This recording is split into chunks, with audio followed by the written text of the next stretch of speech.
Hello everyone, so today I'm going to be doing this butterfly illustration painting in my new sketchbook. So I knew that I wanted to paint a butterfly. So I ended up painting a tortoiseshell. I don't know if I chose to paint a tortoiseshell. I think I put an orange splash of colour on the paper before I even sketched the butterfly. And because it was orange, I ended up thinking a tortoiseshell would match it. So I was trying to do a more sketchy page. I'm not sure it came off that well because I don't know, I wanted it to be a bit more unfinished, but with all the work that I ended up putting into this illustration, it doesn't look that unfinished. So I guess my plan kind of failed, but I love how it turned out, so it doesn't really matter. It's just, if I'm trying to make something look unfinished, like a sketch, if I'm thinking about making it unfinished, I think it ends up looking not unfinished because I've put so much effort into trying to make it look unfinished. I think from what I've learned from this, I think the idea is that when I do an unfinished, more sketchy sketchbook piece, I think it should probably just be natural, where you get to a point where you think, right, okay, I'm finished, and then that's your unfinished sketch, rather than trying to make it look unfinished. Because when I do my loose watercolour paintings, that I love doing the loose watercolour style, I just kind of go with the flow, and I think that was a problem. But that being said, I love how this illustration turned out, so I can't complain too much. But that's just kind of how I'm feeling about it. And I finally went ahead and bought my replacement pans for my Winsor & Newton watercolour Cotman set.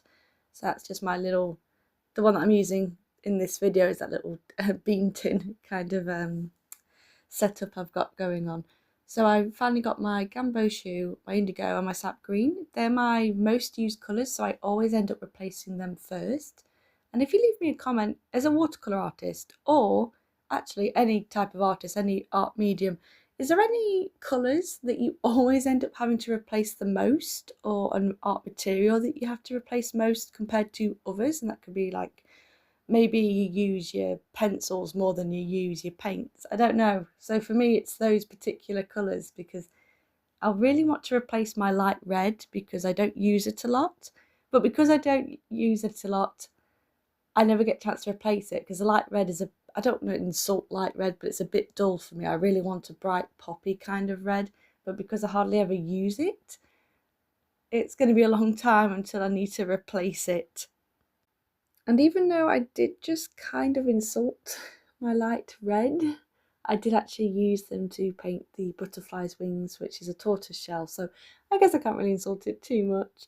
But on the conversation of, well, on the topic of colours, I just mentioned obviously I replaced my Gamboge hue, my sap green and my indigo, so it probably won't come as a surprise to find out these are the colours that I pretty much use to paint the entire background behind the butterflies.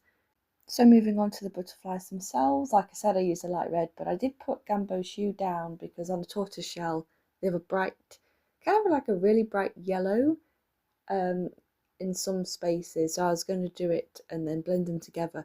It worked, but later on in the painting I ended up being a bit heavy-handed, ended up watercolouring over those bright yellow bits, but I ended up using Posca to re-put them in. So as for now, the bright yellow, just ignore them. Unfortunately, they get covered and then they get re-put on the wings. Re-put on the wings? That doesn't sound right.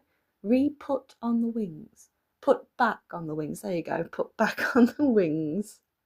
So then I ended up using cadmium orange hue for the wings themselves on the tortoise shell, and it matched so perfectly. It was just the perfect colour for the wings themselves. I then went ahead and I started working on the, oh, what's it called? I'm going to have to research it. The body of the butterfly. It definitely has a scientific name that I can't think of, but basically the body, and I used a burnt umber and a little bit of burnt umber mixed in with indigo, and I just dotted in wet on wet technique just to darken up the middle part, because the tortoiseshell's kind of got like a light brown but also a dark brown, so I was trying to kind of loosely mix them in together without trying to overwork details. And you'll have noticed I did end up adding a darker green to the background because I just thought it was lacking a little something, so I ended up adding a darker indigo to my sap green to get that darker colour. And then obviously I used my Posca pen to get the striking blue details on the wings. And I used my white gel pen for some little details, but I forgot to record that section unfortunately, so all of a sudden you have some white highlights here and there. But anyway, that's my finished illustration. I hope you enjoyed it. Please leave me a comment. Thank you so much for watching.